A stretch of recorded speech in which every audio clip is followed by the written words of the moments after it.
حضور علیہ السلام نے ارشاد فرمایا، حضرت عبداللہ ابن عباس رضی اللہ تعالیٰ عنہ ارشاد فرماتے ہیں،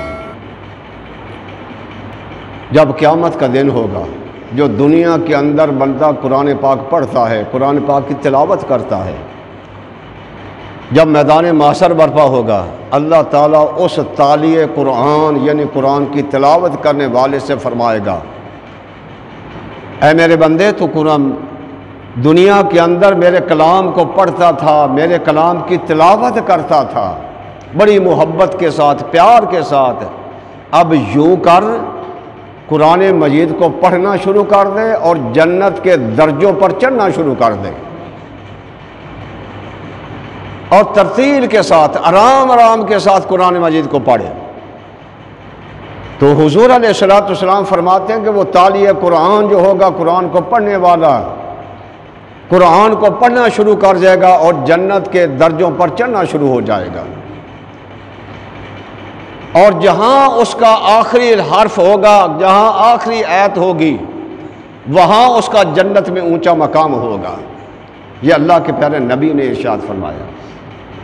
یہ قرآن مجید اللہ کا کلام ہے جو ضابطہ حیات ساری زندگی کا ہر مسئلہ اس نے قرآن حل کر دیا ہے۔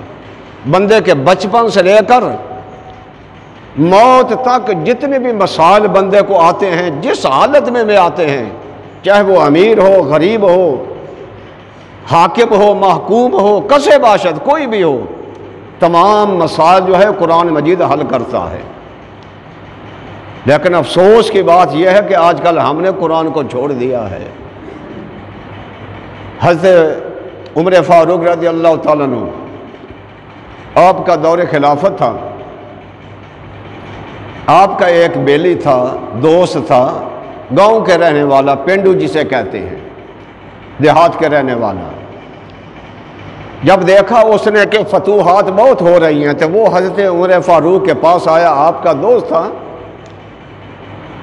کہنے لگا، حضور مجھے بھی کسی علاقے کا گورنر بنا دو، کسی علاقے کا مجھے گورنر بنا دو۔ آپ نے کہا کہ تو نے قرآن پڑھا ہے؟ عرض کیا، حضور نہیں۔ فرمایا پہلے قرآن پڑھ کر آؤ، میں تمہیں گورنر بنا دیتا ہوں۔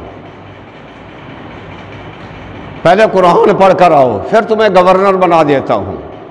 اب وہ چلا گیا، اب اس نے قرآن پاک پڑھا،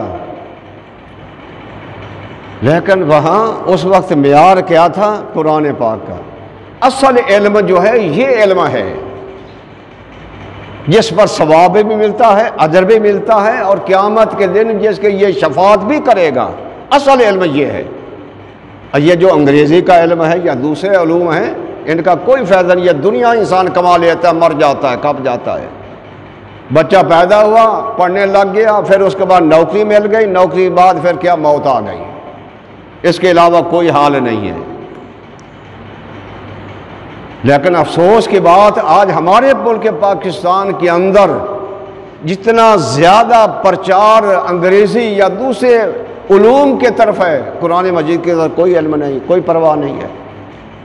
اور قرآن مجید کی طرف علم کیوں کرے کوئی، کہ جب ہمارے حکام جو ہمارے سیاستدان ان کو قرآن نہیں آتا، وہ کسی کو کیا قرآن کی تلقین کریں؟ انہیں قرآن نہیں آتا۔